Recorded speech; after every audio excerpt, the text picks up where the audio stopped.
Día 12. Señor, Dios de Israel y Dios de nuestras vidas y familias, hoy nos presentamos ante ti con humildad y gratitud para continuar nuestro estudio bíblico en este día 12. Te pedimos que nos acompañes y que, por tu gracia, nos concedas sabiduría y entendimiento. Abre nuestros ojos para contemplar la verdad de tu palabra.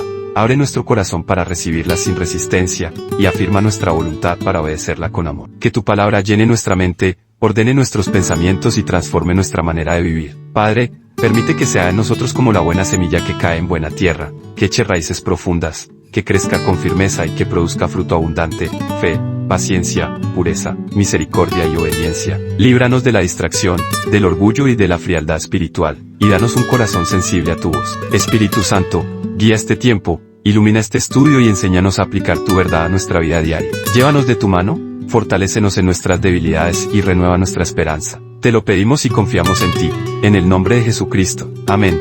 Leemos Génesis 23. Entierro de Sara. A la edad de 127 años, Sara murió en Kiriat Arba, actualmente se llama Hebrón, en la tierra de Canaán. Allí Abraham hizo duelo y lloró por ella. Luego, se apartó del cuerpo de su esposa y dijo a los ancianos hititas: Aquí estoy, vivo entre ustedes como forastero y extranjero. Por favor, ven, danme una parcela de terreno para darle un entierro apropiado a mi esposa. Escúchenos, Señor, respondieron los hititas a Abraham, usted es un príncipe de honor entre nosotros. Escoja la mejor de nuestras tumbas y entiérrela allí. Ninguno de nosotros se negará a ayudarle en ese sentido. Entonces Abraham se inclinó hasta el suelo ante los hititas y dijo: Ya que ustedes están dispuestos a brindarme esa ayuda, sean tan amables de pedir a Efrón, hijo de Zohar, que me permita comprar su cueva en Macpela, que está al final de su campo. Yo pagaré el precio total en presencia de testigos, a fin de tener un lugar permanente donde enterrar a mi familia. Efrón estaba sentado allí entre los demás y respondió a Abraham mientras los demás escuchaban.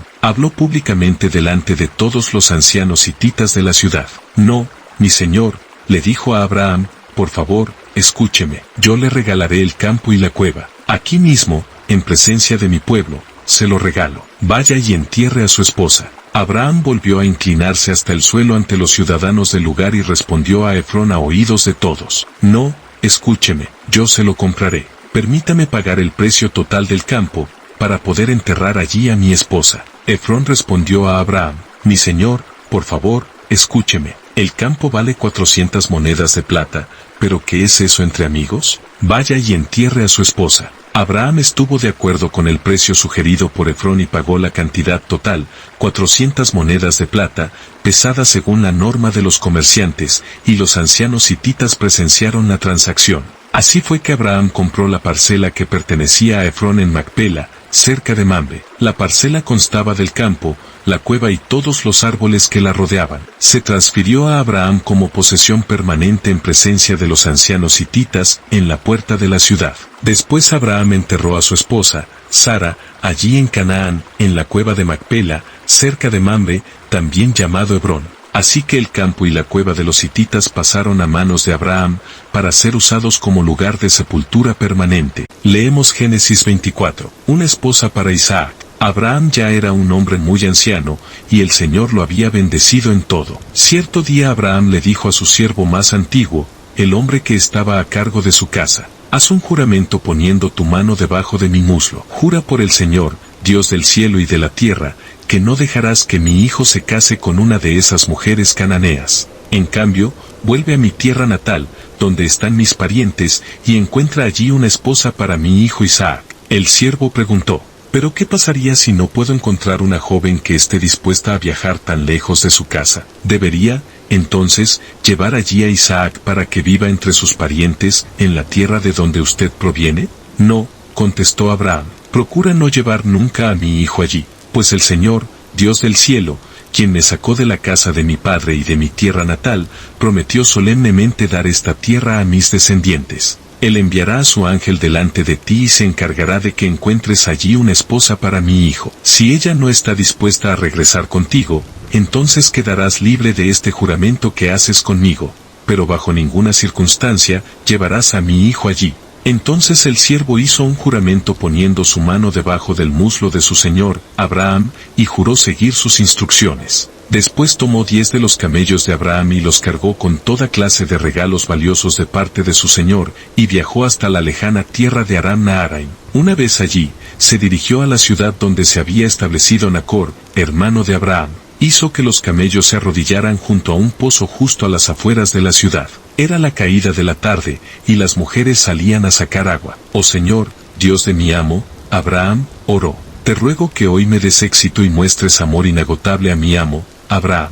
Aquí me encuentro junto a este manantial, y las jóvenes de la ciudad vienen a sacar agua. Mi petición es la siguiente, yo le diré a una de ellas, por favor, deme de beber de su cántaro. Si ella dice, sí, beba usted, y también daré de beber a sus camellos, que sea ella la que has elegido como esposa para Isaac. De esa forma sabré que has mostrado amor inagotable a mi amo. Entonces, antes de terminar su oración, vio a una joven llamada Rebeca, que salía con su cántaro al hombro. Ella era hija de Betuel, quien era hijo de Nacor, hermano de Abraham, y de Milca, su esposa. Rebeca era muy hermosa y tenía edad suficiente para estar casada, pero aún era virgen. Ella descendió hasta el manantial, llenó su cántaro y volvió a subir. Entonces el siervo corrió hasta alcanzarla y le dijo, por favor, deme de beber un poco de agua de su cántaro. Sí, mi señor, beba, respondió ella. Enseguida bajó su cántaro del hombro y le dio de beber. Después de darle de beber,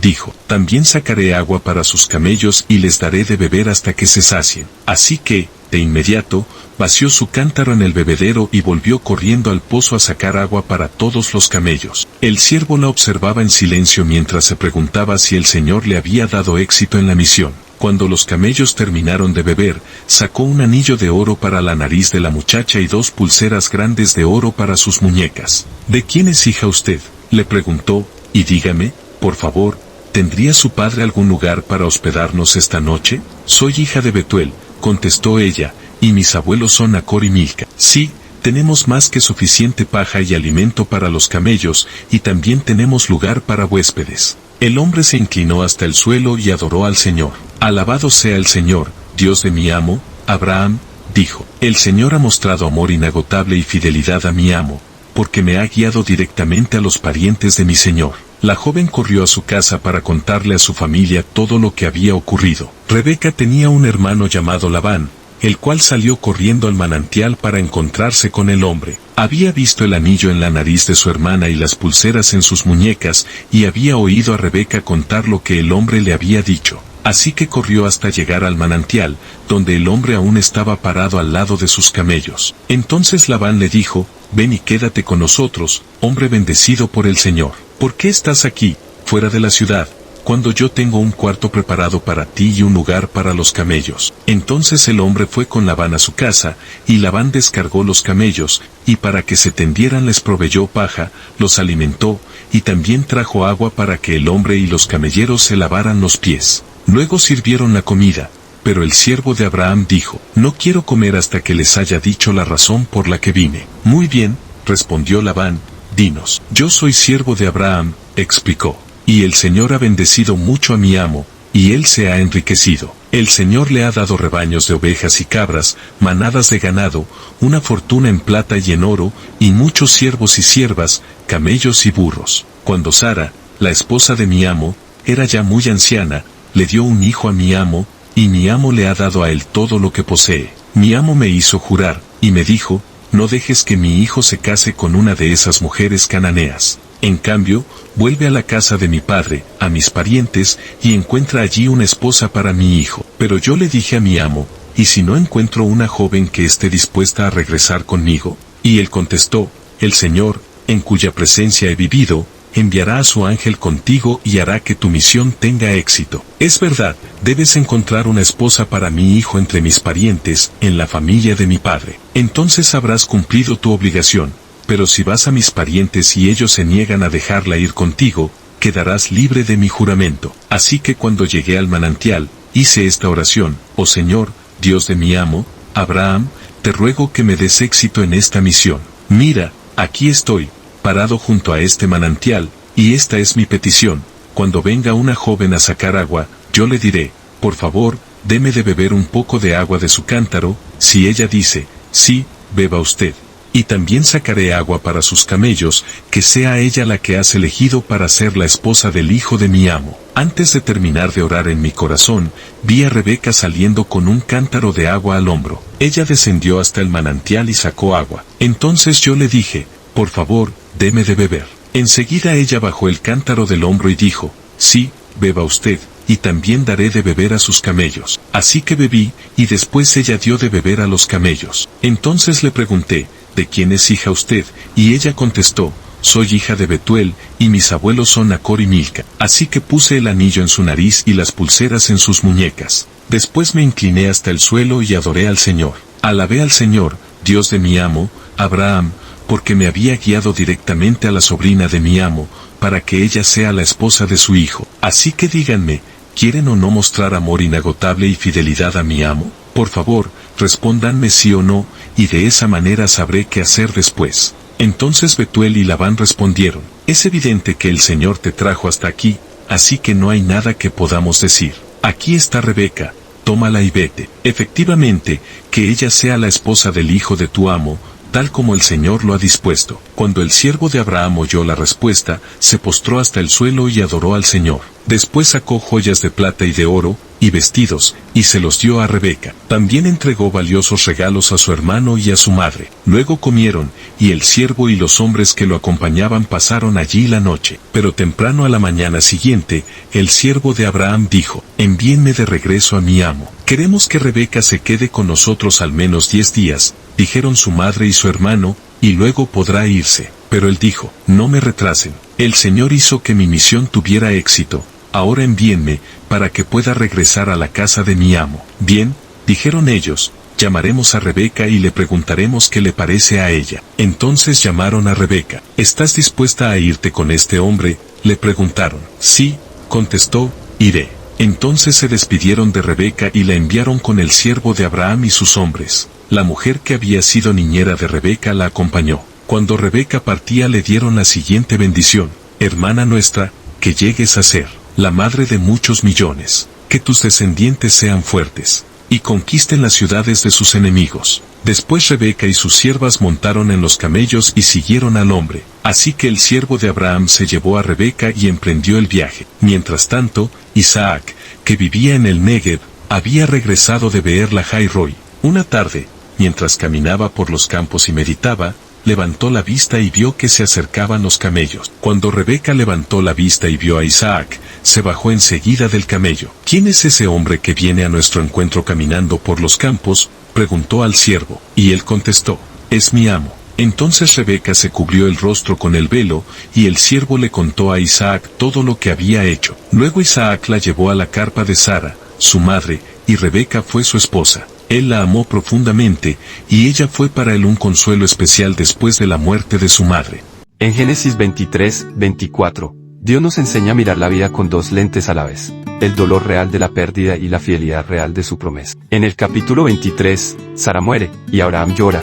La Biblia no minimiza el duelo. Abraham no se hace el fuerte, lamenta, pero también actúa con fe, compra una sepultura en Canaán, no porque ya tenga todo cumplido, sino porque cree que Dios cumplirá. Ese campo y esa cueva se vuelven una señal concreta, aunque Abraham todavía vive como extranjero. Está sembrando en la tierra prometida. La fe bíblica no es fantasía, toma decisiones visibles en medio de lágrimas. Luego, en el capítulo 24, Dios guía la historia de manera sorprendentemente cotidiana: un viaje, una conversación, un pozo, una joven que sirve agua. Nada místico en apariencia, pero todo dirigido por la providencia de Dios. El siervo de Abraham ora buscando claridad, pero su oración no es manipulación, es dependencia. Y cuando Rebeca aparece, su carácter se nota en lo simple: hospitalidad, diligencia, generosidad. Dios no solo da una esposa, Dios preserva la línea de la promesa. En perspectiva cristocéntrica, esto apunta al cuidado de Dios por la descendencia prometida, por la historia que finalmente culmina en Cristo, la simiente por la que vendría bendición a las naciones. Aplicación práctica: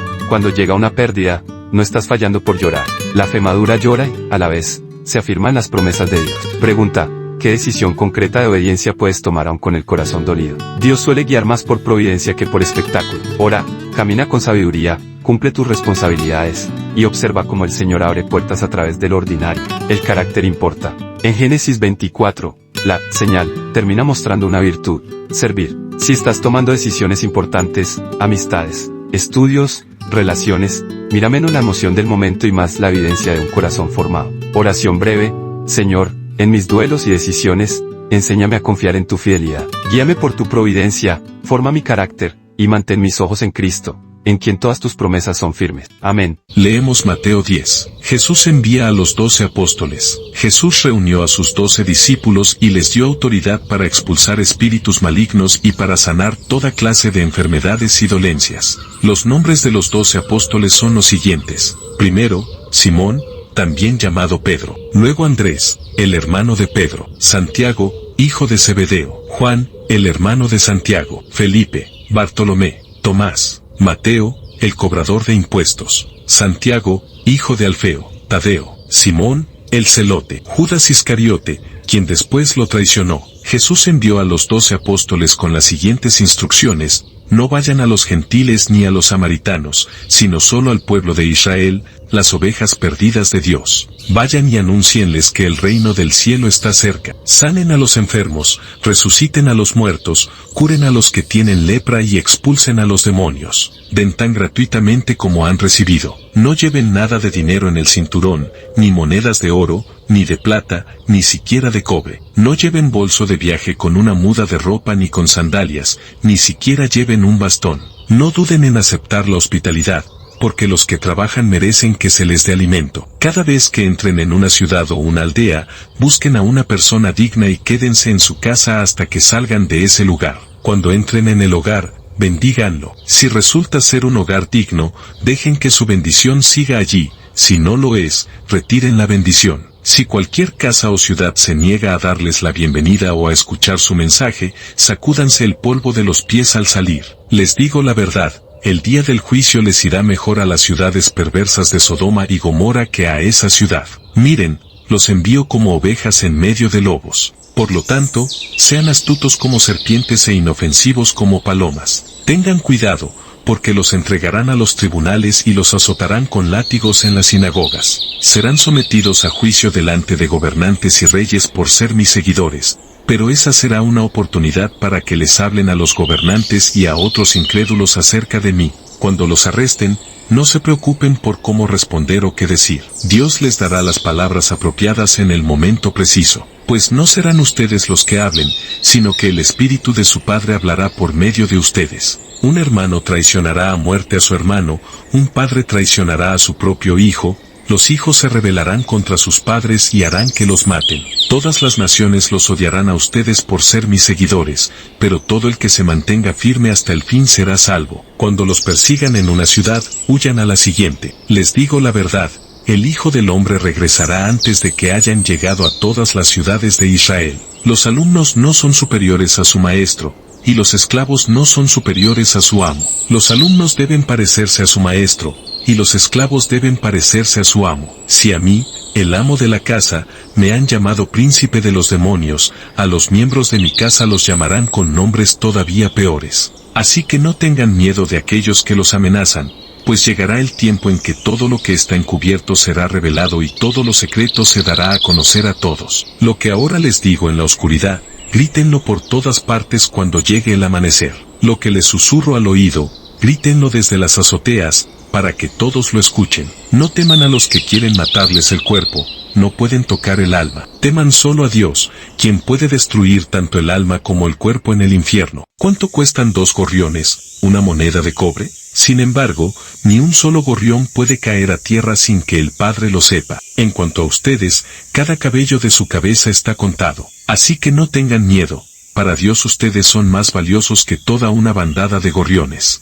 Todo aquel que me reconozca en público aquí en la tierra también lo reconoceré delante de mi Padre en el cielo, pero al que me niegue aquí en la tierra también yo lo negaré delante de mi Padre en el cielo. No crean que vine a traer paz a la tierra, no vine a traer paz, sino espada. He venido a poner a un hombre contra su padre, a una hija contra su madre, y a una nuera contra su suegra. Sus enemigos estarán dentro de su propia casa. Si amas a tu padre o a tu madre más que a mí, no eres digno de ser mío. Si amas a tu hijo o a tu hija más que a mí, no eres digno de ser mío. Si te niegas a tomar tu cruz y a seguirme, no eres digno de ser mío. Si te aferras a tu vida, la perderás. Pero, si entregas tu vida por mí, la salvarás. El que los recibe a ustedes me recibe a mí, y el que me recibe a mí recibe al Padre, quien me envió. Si reciben a un profeta como a alguien que habla de parte de Dios, recibirán la misma recompensa que un profeta. Y, si reciben a un justo debido a su justicia, recibirán una recompensa similar a la de él. Y si le dan siquiera un vaso de agua fresca a uno de mis seguidores más insignificantes, les aseguro que recibirán una recompensa. En Mateo 10, Jesús no solo llama a discípulos, los envía. La autoridad que reciben no nace de su talento, sino de la presencia y el encargo del Rey. Eso cambia todo. No salen a probar suerte, salen representando a Cristo. Jesús también les enseña que el servicio verdadero no es cómodo. Les advierte oposición, rechazo e incomprensión. Pero la valentía cristiana no es ausencia de miedo, es obediencia con el miedo bien puesto en el lugar correcto. Por eso repite, en esencia, no vivan controlados por lo que la gente puede hacerles, vivan gobernados por Dios. La misión puede costar, pero Dios no pierde el control ni de la historia ni de su siervo. A la vez, Mateo 10 muestra un equilibrio sano, dependencia y prudencia. Jesús no promueve imprudencia ni orgullo espiritual, los envía con una forma de vida sencilla, sin ostentación, aprendiendo a confiar en la provisión del Padre y en la hospitalidad que Dios mueve. Y cuando haya rechazo, no se quedan peleando, siguen adelante. La misión no se sostiene por discusiones interminables, sino por fidelidad constante. Este capítulo nos lleva a mirar a Jesús como el Señor de la mies y el modelo del enviado. Él es el siervo valiente por excelencia, anuncia el reino, enfrenta oposición y persevera hasta la cruz. Los discípulos sirven con valentía porque primero son sostenidos por la valentía y la victoria de Cristo. Aplicación práctica.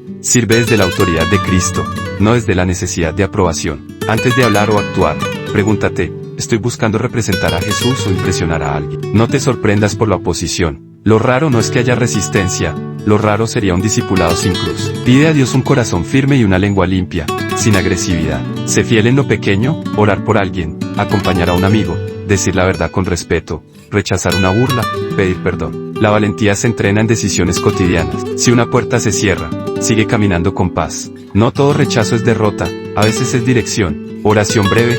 Señor Jesús, gracias por llamarme y enviarme. Líbrame del miedo a los hombres y enséñame a servir con humildad y valentía. Que mis palabras y acciones te representen con verdad y amor. Amén. Leemos Salmo 13. Para el director del coro, Salmo de David. Oh Señor, ¿hasta cuándo te olvidarás de mí? ¿Será para siempre? ¿Hasta cuándo mirarás hacia otro lado? ¿Hasta cuándo tendré que luchar con angustia en mi alma, con tristeza en mi corazón día tras día? ¿Hasta cuándo mi enemigo seguirá dominándome? Vuélvete hacia mí y contéstame, oh Señor mi Dios. Devuélvele el brillo a mis ojos, o moriré. No permitas que mis enemigos se regodeen diciendo, lo hemos derrotado. No dejes que se regodeen en mi caída, pero yo confío en tu amor inagotable. Me alegraré porque me has rescatado. Cantaré al Señor, porque Él es bueno conmigo. En el Salmo 13, David nos muestra una fe que no actúa, sino que habla con Dios tal como está. Repite, ¿hasta cuándo? Porque la espera duele de verdad. La Biblia no censura esa pregunta, la ordena en forma de oración. Cuando el corazón se siente abandonado, la salida no es el silencio orgulloso ni la queja sin rumbo, sino llevar esa angustia delante del Señor. El Salmo tiene un movimiento muy práctico, del lamento a la petición, y de la petición a la confianza. David no niega su tristeza, pide que Dios mire y responda, y luego toma una decisión, yo en tu misericordia he confiado. No es que el problema desaparezca en 3 versos, es que la fe se agarra al carácter de Dios. La confianza aquí no es emoción, es elección basada en quién es el Señor. Bueno, fiel, cercano. Este salmo también apunta a Cristo, quien conoce la angustia y la soledad, y aún así se entrega al Padre. Eso significa que cuando tú oras desde el dolor, no estás orando mal, estás orando como alguien que necesita un Salvador, y lo tiene. Aplicación práctica. Ponle nombre a tú, ¿hasta cuándo? ¿Qué estás esperando exactamente? Escríbelo en una frase y preséntalo a Dios. Pide con claridad, Señor, dame luz para decidir, fuerza para resistir, paz para dormir, y sabiduría para actuar hoy. Toma una decisión diaria de confianza, no sentir confianza, sino practicarla. Un paso concreto, agradecer por una evidencia de la bondad de Dios, aunque sea pequeña. Habla con alguien maduro en la fe si la angustia te está aislando. El salmo es oración personal, pero Dios también consuela por medio de su pueblo. Oración breve, Señor, tú ves mi espera y mi dolor, no quiero endurecerme ni rendirme. Mírame, respóndeme y alúmbrame. Hoy elijo confiar en tu misericordia, aunque todavía no vea el final. Amén. Leemos Proverbios 8. Llamado de la sabiduría. Escuchen cuando la sabiduría llama. Oigan cuando el entendimiento alza su voz. La sabiduría toma su puesto en las encrucijadas, en la cumbre de la colina, junto al camino, junto a las puertas de entrada a la ciudad. En el camino de ingreso, grita con fuerza. A ustedes los llamo, a todos ustedes. Levanto mi voz a toda persona. Ustedes, ingenuos, usen el buen juicio. Ustedes, necios, muestren un poco de entendimiento. Escúchenme. Tengo cosas importantes que decirles. Todo lo que digo es correcto, pues hablo la verdad, y detesto toda clase de engaño. Mi consejo es sano, no tiene artimañas ni falsedad. Mis palabras son obvias para todos los que tienen entendimiento, claras para los que poseen conocimiento. Elijan mi instrucción en lugar de la plata, y el conocimiento antes que el oro puro, pues la sabiduría es mucho más valiosa que los rubíes. Nada de lo que uno pueda desear se compara con ella. Yo, la sabiduría, convivo con el buen juicio, sé dónde encontrar conocimiento y discernimiento. Todos los que temen al Señor odiarán la maldad. Por eso odio el orgullo y la arrogancia, la corrupción y el lenguaje perverso. El sentido común y el éxito me pertenecen. La fuerza y la inteligencia son mías. Gracias a mí reinan los reyes. Y los gobernantes dictan decretos justos. Los mandatarios gobiernan con mi ayuda. Y los nobles emiten juicios justos. Amo a todos los que me aman. Los que me buscan, me encontrarán. Tengo riquezas y honor, así como justicia y prosperidad duraderas. Mis dones son mejores que el oro, aún el oro más puro. Mi paga es mejor que la plata refinada. Camino en rectitud, por senderos de justicia. Los que me aman heredan riquezas. Llenaré sus cofres de tesoros. El Señor me formó desde el comienzo. Antes de crear cualquier otra cosa, fui nombrada desde la eternidad. En el principio mismo, antes de que existiera la tierra, nací antes de que los océanos fueran creados, antes de que brotara agua de los manantiales, antes de que se formaran las montañas, antes que las colinas, yo nací, antes de que el Señor hiciera la tierra y los campos, y los primeros puñados de tierra. Estaba presente cuando Él estableció los cielos, cuando trazó el horizonte sobre los océanos. Estaba ahí cuando colocó las nubes arriba, cuando estableció los manantiales en lo profundo de la tierra. Estaba ahí cuando puso límites a los mares,